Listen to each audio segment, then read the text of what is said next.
قتل کرنا بڑا گناہ سمجھتے ہیں، نماز کا چھوڑ دینا قتل سے بڑا جرم ہے۔ سجدے ہی کا تو انکار کیا تھا شیطان نے کوئی زنا کیا تھا، کوئی قتل کیا تھا، کوئی شراب پی تھی، کوئی جوا کھیلا تھا، کیا کیا تھا؟ کوئی شرک کیا تھا۔ شیطان سجدے کا انکاری ہوا، ایک سجدے کا انکار کر کے وہ ہمیشہ کے لیے مردود ہو گیا۔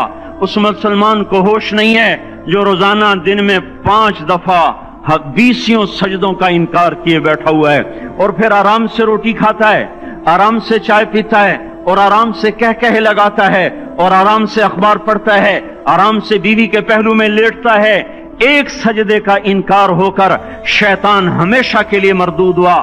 جس نے فجر کا انکار کیا سجدوں کا، پھر ظہر کے سجدوں کا مذاق اڑایا، پھر عصر کا مذاق اڑایا، پھر مغرب اور عشاء کا مذاق اڑایا۔ گھر میں نماز پڑھنا بھی چلو نہ پڑھنے سے تو بہتر ہے، پر یہ بھی نماز کا مذاق ہی ہے۔ اور 8ویں دن سر پہ ٹوپی رکھ کے آیا۔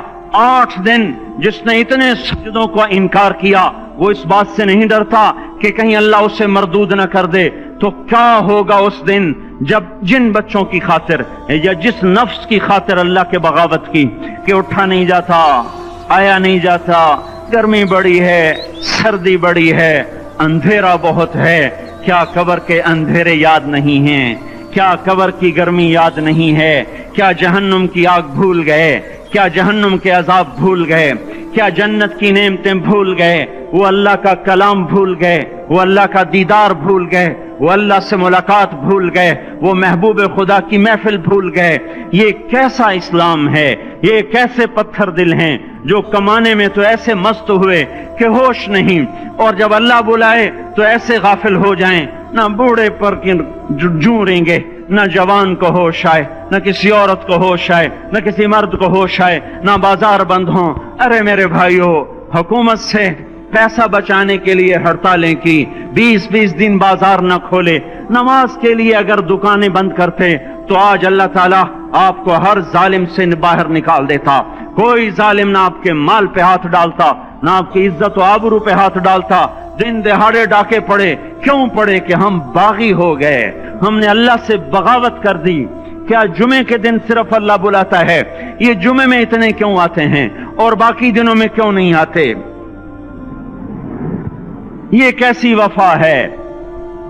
اور ایسا وفاؤں والا اللہ کہ زمین بولے اے اللہ اجازت دے میں گلستان کالونی کو نگل جاؤں، سمندر بولیں مولا اجازت دے ہم چڑھ جائیں، فرشتے بولیں اے اللہ اجازت دے ہم انہیں ہلاک کر دیں۔ اور جس کے سجدے کا انکار ہوا پڑا، جس کا 8 بازاروں میں جس کی شریعت کا مذاق اڑایا جا رہا، وہ جس کوئی غیرت خود جوش میں آ رہی کہ یہ میرے بنے ہوئے گندے پانی کے بنے ہوئے نطفے سے بنے ہوئے، میری غذا کھا کر، میرا رزق کھا کر، میری ہواؤں سے زندہ، میرے پانیوں سے زندہ، میری روٹی سے زندہ، میرے دیے ہوئے گوشت سے زندہ، میرے دیے ہوئے نظام سے زندہ، یہ میرے ہی منکر بن گئے۔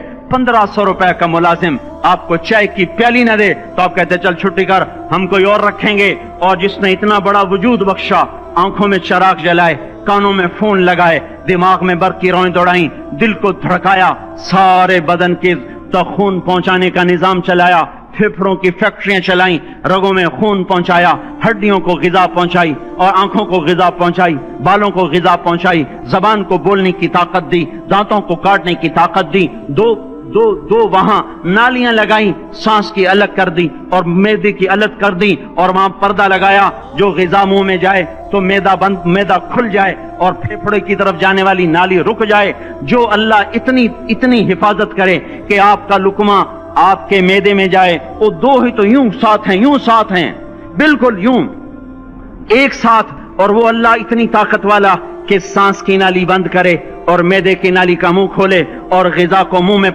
سے گزار کر وہ معدے میں پہنچائے، پھر ایک زبردست طاقتور نظام چلائے، اس کو توڑ کے آنتوں میں پہنچائے، پھر کروڑوں قسم کی فیکٹریوں کو حرکت دے اور اس میں سے خون کو کھینچے، غذاؤں کو کھینچے، پھیپھڑے کو غذا، خون کو غذا، خون خود غذا لے کے چل رہا، آنتوں کو غذا، دماغ کو غذا، ہڈیوں کو غذا، ناخن کو غذا۔ ایک ناخن کھینچ لے تو ہم کیا کریں؟ کیا میرے مولا کا نظام ہے؟ یہ ہمارا قبرستان ہے، مردہ سیل باہر نکل رہے اور ناخن کی شکل میں باہر آ رہے، پھر آگے جا کے اور سخت ہو رہے، تھوڑا سا ناخن زیادہ کٹ گیا، سارا دن سی سی کرتا ہے، سارا دن ہائے ہائے کرتا ہے، یہی ناخن میرا رب کھینچ لے تو ہم تو ایک ناخن کا شکر ادا نہیں کر سکتے، یہ جوڑ بنا دیے سیدھا کر دے تو ہم اسی کا شکر ادا نہیں کر سکتے۔ میرے بھائیو، یہ سب کچھ کر کے پھر ہم اللہ کے باغی ہو جائیں، ہے کوئی عقل میں آنے والی بات؟